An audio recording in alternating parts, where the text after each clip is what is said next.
नमस्कार बच्चों, मैं ए.के. ओझा आपका स्वागत करता हूं आज के फिजिक्स क्लास में। आज हम लोग पढ़ेंगे क्लास 11th के डायमेंशनल एनालिसिस टॉपिक को। इससे पहले हम लोगों ने basic physical quantities, fundamental physical quantities के बारे में पढ़ा है और ये अच्छी तरह से जान चुके हैं कि फिजिक्स को समझने के लिए, फिजिक्स के लॉज प्रिंसिपल्स को एक्सप्लेन करने के लिए, एक्सप्रेस करने के लिए 7 बेसिक फिजिकल क्वांटिटीज और 2 सप्लीमेंट्री फिजिकल क्वांटिटीज की जरूरत होती है और इन्हीं बेसिक फिजिकल क्वांटिटीज का एक दूसरे से मल्टीप्लाई डिवाइड करके डिराइव्ड फिजिकल क्वांटिटीज का निर्माण किया जाता है, व्युत्पन्न भौतिक राशियों का निर्माण किया जाता है। अर्थात किसी भी व्युत्पन्न भौतिक राशि में 2 या 2 से अधिक मूल या आधारी भौतिक राशियों की उपस्थिति होती है। अब बीमा क्या होता है, डायमेंशन क्या होता है? तो किसी भी फिजिकल क्वांटिटी के अंदर, किसी भी भौतिक राशि के अंदर जो मूल भौतिक राशियां विद्यमान होती हैं, उन मूल भौतिक राशियों के घातों को, पावर्स को दी गई भौतिक राशि की बीमा कहते हैं। The power of basic physical quantities which are involved in any given quantity are known as the dimension of that quantity. किसी फिजिकल क्वांटिटी के डायमेंशन को हम लोग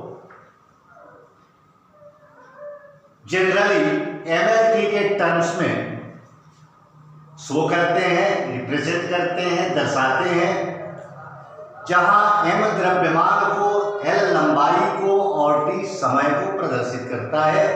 M for mass, L for length, T for time. लेकिन इसका मतलब ये नहीं है कि एमएलटी के टर्म में हम डायमेंशन को रिप्रेजेंट कर रहे हैं तो एमएलटी के अलावा कुछ हो ही नहीं सकता।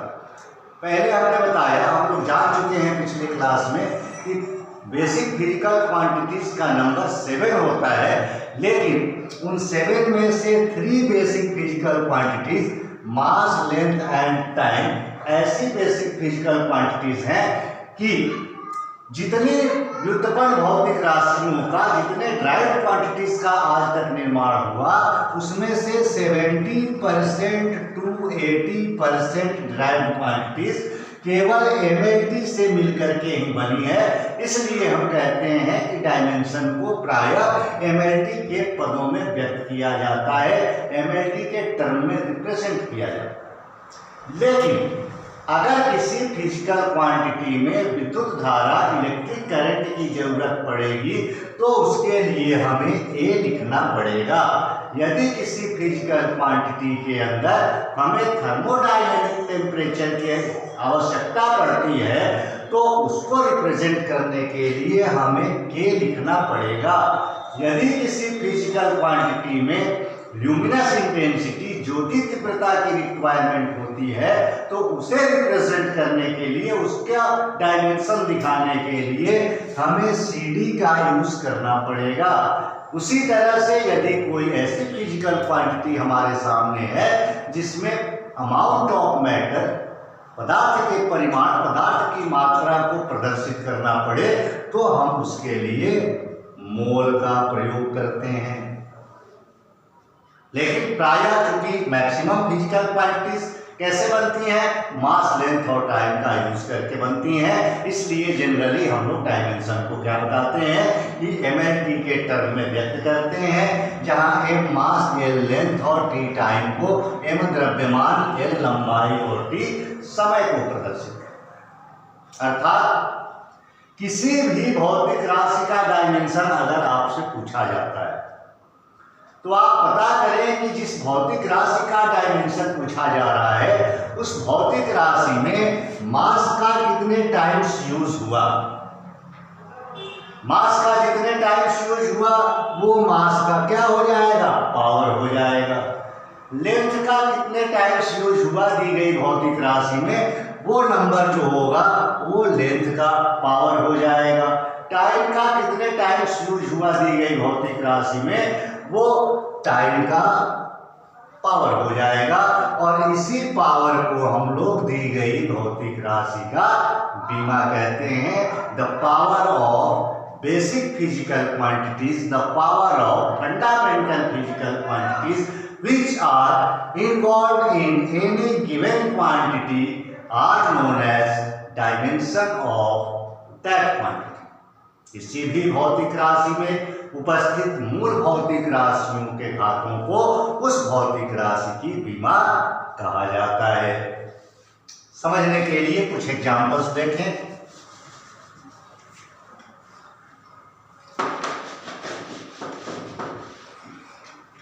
जैसे नंबर 1 लंबाई। कोई पूछे लंबाई की बीमा क्या होगी, what is the dimension of length, क्या बताएंगे? MLT के टर्म में हमें शो करना है, तो आंख बंद करके सबसे पहले क्या करेंगे, MLT यहाँ पे लिख देंगे। डायमेंशन को अक्सर हम लोग कैपिटल ब्रैकेट में शो करते हैं, दिखाते हैं। वैसे ऐसा नहीं है कि अगर कैपिटल ब्रैकेट आप नहीं दिखाते हैं तो डायमेंशन गलत हो जाएगा, ऐसा नहीं है। लेकिन ये परंपरा है, ट्रेडिशन है कि डायमेंशन को हमेशा कैपिटल ब्रैकेट में ही लिखा जाता है, तो आपको कैपिटल ब्रैकेट में ही डायमेंशन को लिखना चाहिए। अब देखेंगे कि लेंथ में मास का कितने टाइम्स यूज हुआ। क्या लेंथ को मेजर करने के लिए मास के यूनिट की रिक्वायरमेंट है? जाहिर है नहीं है।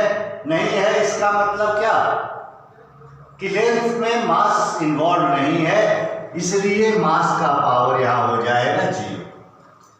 लेंथ में लेंथ कितने बार यूज किया गया, तो लेंथ में लेंथ तो एक ही बार यूज किया गया, इसका पावर हो जाएगा 1। लेंथ में टाइम का यूज कितने टाइम्स हुआ, 0 टाइम्स।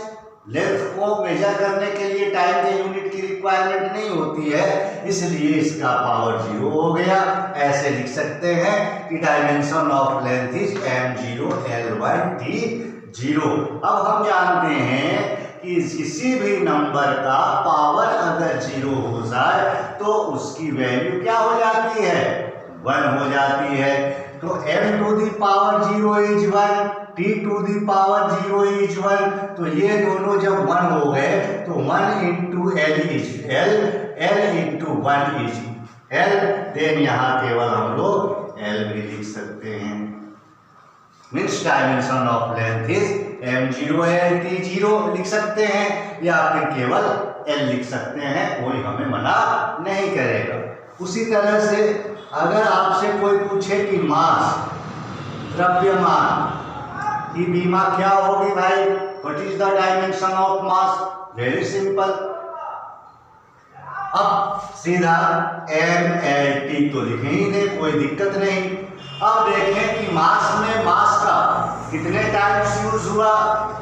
याद रखना है कि MLT में m द्रव्यमान है, मास है, l लेंथ है, लंबाई है, और t समय है, टाइम। तो m के ऊपर m का जितना टाइम्स यूज होगा वो m के ऊपर लिखा जाएगा नंबर, वो उसका m का पावर हो जाएगा। l का जितने टाइम्स यूज करेंगे वो पावर हो जाएगा l का। t का जितने टाइम्स यूज करेंगे वो पावर हो जाएगा t का। जैसे हम कोई नंबर लिखने के लिए 2 इंटू 2 इंटू 2 लिखते हैं, तो इस यहाँ पे 2 का कितने टाइम्स यूज हुआ, 2 का 3 टाइम्स यूज हुआ, तो हम लोग 2 का पावर 3 लिखते हैं। उसी तरह से मास का जितने टाइम्स यूज होगा वो मास के ऊपर पावर दे दिया जाएगा। l का जितने टाइम्स यूज हुआ वो पावर l का होगा, और टाइम का जितने टाइम्स यूज हुआ वो पावर t का होगा। अब आप बताएं, मास के अंदर मास का यूज कितने टाइम्स हुआ, जाहिर है 1 टाइम्स, एक ही बार प्रयोग किया गया। देन m का पावर हो गया 1। द्रव्यमान में लंबाई का प्रयोग कितनी बार हुआ, हमने तो नहीं देखा कि कभी भी चीनी खरीदने जाते हैं तो 5 केजी चीनी खरीदना हो तो मीटर की जरूरत पड़ती हो, फीट की जरूरत पड़ती हो, घंटे की, सेकंड की, मिनट की जरूरत पड़ती हो। तो इसका मतलब है कि मास को मेजर करने में लेंथ का कोई जरूरत नहीं है, मतलब मास में लेंथ इन्वॉल्व नहीं है। और लेंथ इन्वॉल्व इन्वॉल्व नहीं है, इसलिए इसका पावर 0 हो जाएगा। मास के अंदर टाइम इन्वॉल्व नहीं है, इसलिए टी का पावर 0 हो जाएगा। अब आप लिख सकते हैं कि डायमेंशन ऑफ मास द्रव्यमान की बीमा mL0T0, या फिर जिसका पावर 0 उसकी वैल्यू 1, तो इसको ऐसे भी लिख सकते हैं केवल m। किसी ने पूछा टाइम, समय की बीमा क्या होगी, what is the dimension of time. वही काम करेंगे, mLT लिखेंगे, आराम से धीरे धीरे समझिएगा। ये फिजिक्स है, इसको फिजिक्स की तरह ही पढ़ा जाए तो अच्छा है। मैथमेटिक्स की तरह फिजिक्स को पढ़ेंगे तो फिजिक्स बुद्धि में समझ में नहीं आती, इसलिए थोड़ा धीरे धीरे कंसेप्चुअल स्टडी करना चाहिए, बात को समझ करके आगे बढ़ना चाहिए, तो आनंद आता है। आप जैसे मैथमेटिक्स में, वैसे मैथमेटिक्स पढ़ने का भी वो तरीका नहीं है, लेकिन बहुत जगह हमने देखा है कि मैथमेटिक्स की क्लास स्टार्ट होती है और लिखा जाता है प्रश्नावली 4.1 प्रश्न संख्या 1। ये तरीका ठीक नहीं है। यहाँ सारे कंसेप्ट पहले समझिए, एक्सरसाइज की बात तो बाद में होती है। अब टाइम में मास कितने टाइम्स यूज किया गया, 0 times, then power of m is 0। Time में लेंथ कितने टाइम्स यूज हुआ, जाहिर है 0 times, then l to the power 0। और टाइम में टाइम का यूज कितने टाइम्स हुआ, 1 time, so the power of t is 1। अब इसको लिख सकते हैं t, because m to the power 0 is 1, l to the power 0 is 1, and n to the power t to the power 1 is। अब number आता है, किसी ने पूछ दिया चाल के बारे में, speed, what is the dimension of speed. अब इसमें तो भाई दिक्कत है, क्योंकि ये तो बेसिक क्वांटिटी है नहीं, ये तो व्युत्पन्न भौतिक राशि है, डायरेक्ट क्वांटिटी है। तो क्या करेंगे, पहले इसका फार्मूला देखेंगे। What is the formula, physical equation, physical formula of speed। तो हमें पता चलेगा कि स्पीड इज इक्वल टू होता है डिस्टेंस अपॉन टाइम, चाल बराबर दूरी बटा समय, दूरी बटा समय। अब दूरी माने क्या होता है, लंबाई, और लंबाई का बीमा हमने यहाँ लिखा है l, तो जहाँ लंबाई है वहाँ लिख देंगे l, अपॉन समय, तो समय का डायमेंशन हमने लिखा है t, तो अपॉन में लिख देंगे t। अब यहाँ ये एक चीज ध्यान में रखना है कि कभी भी भिन्नात्मक रूप में बीमा को प्रदर्शित नहीं करना है, मतलब अपॉन में बटा में ना लिख करके इसको एक ही लाइन में लिखना है। तो ये t जो बटा के नीचे है अपॉन में लिखा गया है, इसको l के बगल में अगर लेकर के आते हैं तो क्या हो जाएगा, यहाँ नीचे इसका पावर 1 है तो ऊपर जाएगा तो पावर नेगेटिव मीन्स -1 हो जाएगा, और इसको लिख सकते हैं LT -1 means the dimension of चाल स्पीड इज LT -1। बहुत ही आसान है, आप खूब प्रैक्टिस करें, इसका रट्टा न लगाएं, क्योंकि रटने से बात दिमाग में बहुत दिन तक नहीं रहती। आज रटेंगे 3 दिन के बाद फिर भूल जाएंगे, और एक बार समझ लेंगे तो आप दूसरों को भी सालों साल समझाएंगे। किसी ने पूछा आपसे कि त्वरण की बीमा क्या होगी, त्वरण means acceleration, what is the dimension of acceleration. अब पता नहीं भाई, तो पता नहीं तो उसका फार्मूला ढूंढो। क्या फार्मूला होता है, तो त्वरण बराबर वेग परिवर्तन बटा समय। अब वेग परिवर्तन कैसे निकलता है, तो 2 वेग मान लीजिए हैं v1 और v2, और दोनों के बीच का अंतर निकालना है। तो क्या करते हैं, जैसे मान लीजिए v1 बराबर 10 metre per second, v2 is equal to 15 metre per second. कोई कार है जो किसी पार्टिकुलर टाइम पर हमने देखा कि 10 मीटर पर सेकेंड के वेलोसिटी से किसी डायरेक्शन में मूवमेंट कर रही थी, और थोड़ी देर के बाद हमने देखा कि उसका वेलोसिटी 10 मीटर पर सेकेंड से इंक्रीज होकर के क्या हो गया, 15 मीटर पर सेकेंड हो गया। तो वेलोसिटी चेंज कितनी हुई, तो change in velocity delta v is equal to हम लोग क्या लिख देते हैं, in final velocity minus initial velocity. बाद में उसका जो वेग था उसमें से पहले वाले वेग को घटा देंगे, means v2 minus v1। So delta v is equal to v2 is 15 metre per second minus v1 is 10 metre per second. So delta v is equal to 5 metre per second. ये जो 5 metre per second change in velocity निकला, इसका भी unit क्या है, जो velocity का है उस वही velocity unit change in velocity का है। जो मात्रक वेग का होता है वही मात्रक वेग परिवर्तन का भी होता है। तो हम लोग समझने के लिए यहाँ पर इसको वेग के रूप में ही समझ सकते हैं। वेग परिवर्तन भी वेग नहीं बचता है, वेग में से वेग घटाएंगे तो क्या बचेगा, वेग बचेगा। जैसे 5 टॉफी में से 3 टॉफी कोई खा गया तो 2 जो बचा वो समोसा तो होगा नहीं, वो टॉफी ही रहेगी। उसी तरह से वेग में से वेग को घटाएंगे तो वेग बचेगा। तो इसको समझने के लिए हम लोग लिखते हैं यहाँ पर वेग बटा समय। और वेग की बीमा जो चाल की बीमा होती है वही वेग की बीमा होती है। तो चाल की बीमा LT माइनस 1, वेग की जगह लिख देंगे LT माइनस 1 और बटा समय। तो समय की बीमा हमें पता है कि होती है T।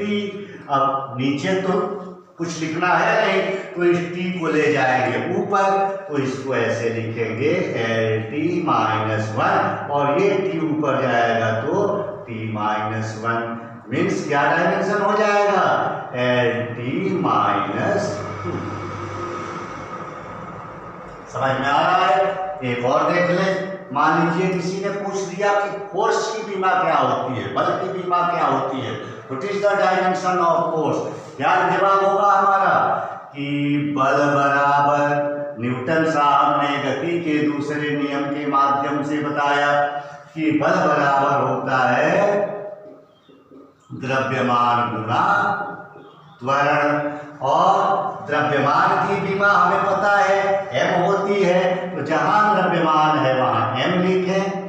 और इनटू त्वरण की बीमा अभी हमने निकाल लिया LT माइनस 2, तो यहाँ लिख देंगे LT माइनस 2 और दोनों का मल्टीप्लाई कर देंगे।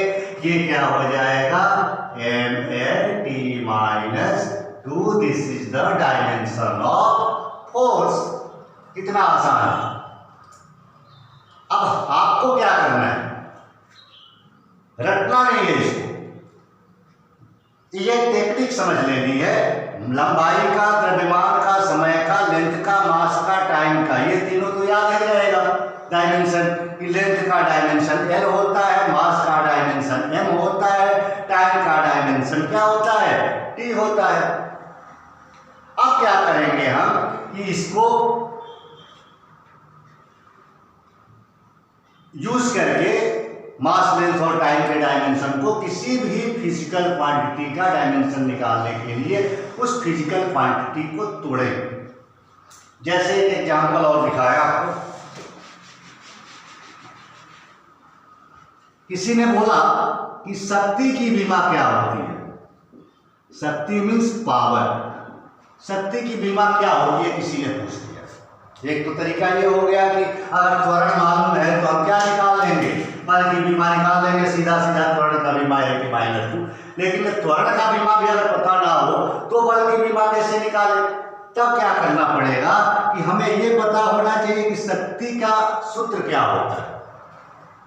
आगे चैप्टर्स में हम पढ़ेंगे या 9th क्लास में आप लोगों ने पढ़ा होगा कि किसी वस्तु द्वारा प्रति एकांक समय में किए गए कार्य को शक्ति कहते हैं। The amount of work done after unit interval of time is known as power. और शक्ति बराबर होता है कार्य बटा समय, वर्क अपॉन टाइम। अब देखिए इसमें ये टाइम जो है ये बेसिक क्वांटिटी है, ये तीनों हमारी बेसिक क्वांटिटी है। तो समय तो मिल गया हमें, समय बेसिक क्वांटिटी है, लेकिन वर्क बेसिक क्वांटिटी नहीं है, आधारी भौतिक राशि कार्य नहीं है। इसका मतलब क्या है, इस कार्य को और तोड़ना पड़ेगा। तो कार्य बराबर क्या होता है, कार्य बराबर होता है बल गुणा बल की दिशा में तय किया गया विस्थापन। कार्य को क्या लिख सकते हैं, बल गुणा विस्थापन। कार्य को कार्य नहीं लिख करके हम क्या लिख देंगे, बल गुणा विस्थापन। बटा में समय था तो बटा में यहाँ पर क्या लिख देंगे, समय। अब देखिए विस्थापन क्या होता है, निश्चित दिशा में तय की गई दूरी, travelled distance in definite direction. और दूरी तो लंबाई ही है, तो ये लंबाई या दूरी या विस्थापन बेसिक क्वांटिटी है। ये मिल गया हमको बेसिक क्वांटिटी। ये बेसिक क्वांटिटी तो है ही, टाइम आधारित भौतिक राशि है, लेकिन ये बल जो है ये मूल्य आधारित भौतिक राशि नहीं है, ये डिराइव्ड क्वांटिटी है, व्युत्पन्न भौतिक राशि है। इसलिए बल को हमें और तोड़ना पड़ेगा। तो बल को और तोड़ना पड़ेगा तो इसको क्या लिखेंगे, तो बल बराबर होता है द्रव्यमान गुणा त्वरण।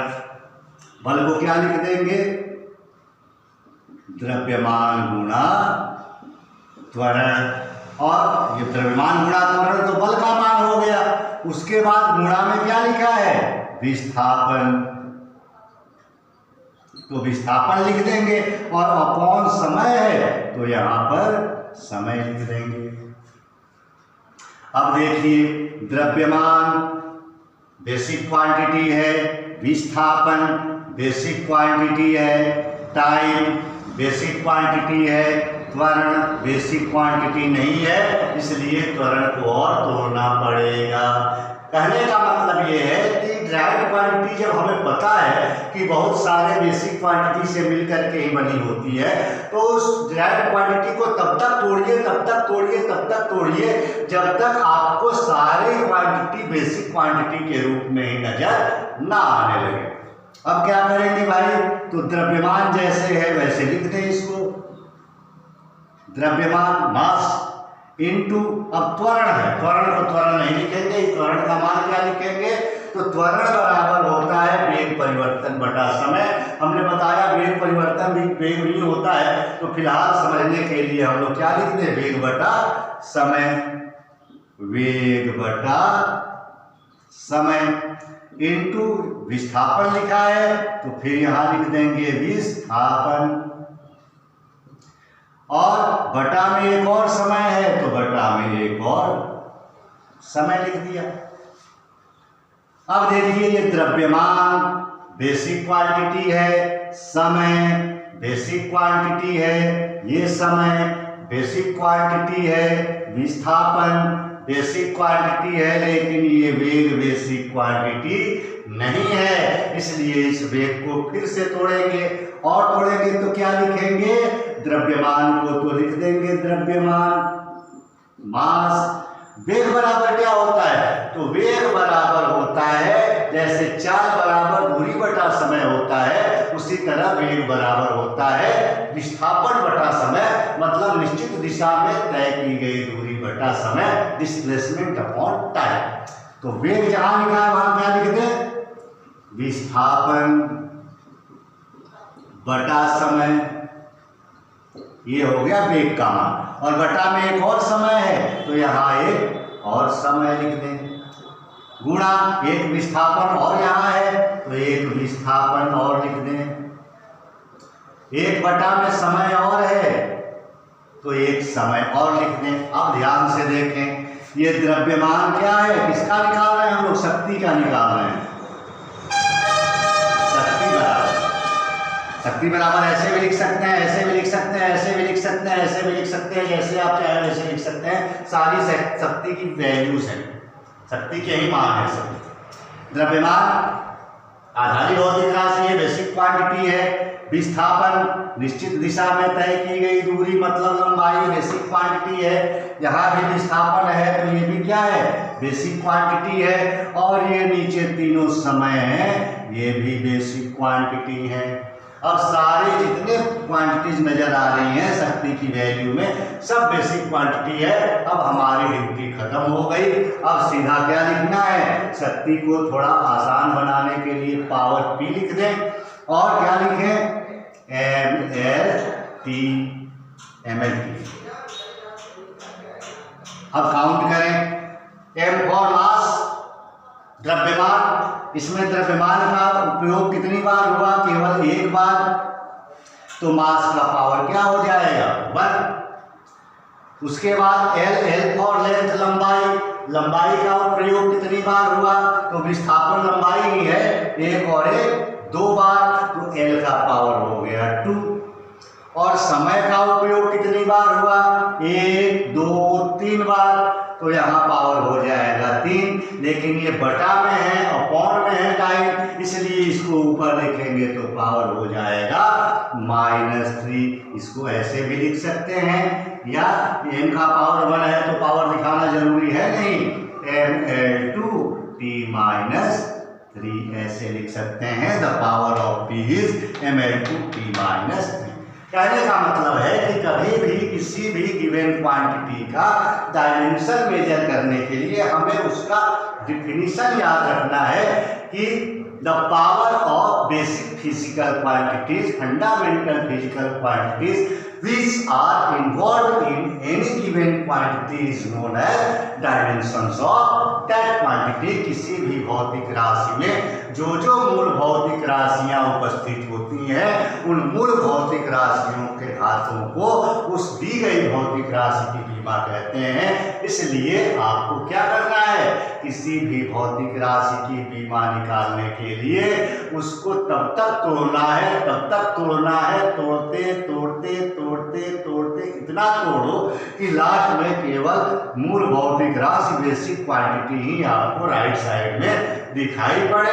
उसके बाद सबकी वैल्यू रख दो। जैसे देखो, इसको दूसरे तरह से लिख दें, p को कैसे लिख दें, p is equal to mass, mass के लिए क्या लिख देंगे m, तो यहाँ हो जाएगा m। ये दोनों लेंथ हैं तो ये हो जाएगा इंटू एल, और बटा में 3 नीचे समय है तो ये t into t is equal to क्या हो जाएगा m, l into L is L2। कभी भी डायमेंशन को स्क्वायर क्यूब नहीं बोलेंगे, 1 2 3 पावर को बोलेंगे। अपॉन t 3 है तो t3, नीचे लिखना नहीं है अपॉन में, इसको ऊपर ले जाएंगे, ये क्या हो जाएगा ml2t-3 बन गया। ये रिजल्ट आ गया आपका। ये तरीका है हमारा काम करने का। अब अगली क्लास में हम लोग इस डायमेंशन को इतना मेहनत करेंगे, जब डायमेंशन को निकालने के लिए तो इसके यूज भी तो होने चाहिए। अगर यूज नहीं है तो फिर इतना लेबर करना बेकार, हमारा मेहनत तो पसीना की तरह देखो ऐसे बह रहा है। तो इसके यूज क्या है, इसका हमारे जीवन में प्रयोग क्या है, डायमेंशन सीखने का, डायमेंशनल एनालिसिस मेथड का यूज क्या है, इसको हम लोग अगले वीडियो में खूब आराम से समझ करके पढ़ेंगे। तब तक के लिए आप लोग ये रिवीजन करें अपने घर पर, जितनी फिजिकल क्वांटिटीज आपको मिलती हैं उसका फार्मूला याद करें, फार्मूला लिख लें, किताब बंद कर दें और उस फार्मूले को तोड़ करके इस तरह से और डायमेंशन निकालने की प्रैक्टिस करें। एक बार 10 दिन आपने मेहनत कर दिया, फिर जीवन में कभी भी आपको डायमेंशन रटना नहीं पड़ेगा, डायमेंशन आप निकाल लेंगे मन में ही। कोई फिजिकल क्वांटिटी का नाम रखेगा, तुरंत आप डायमेंशन बता देंगे। जैसे कोई पूछता है 8 5 जा क्या होता है, तुरंत आप बताते हैं क्या 40। पहले क्या करते थे, 8 5 जा क्या होता है, 8 5 क्या होता है, तो आप पहाड़ा पढ़ते थे, टेबल पढ़ते थे, 8 एकम 8, 8 दूना 16, 8 तिया 24, 8 चौका 32, 8 5 40।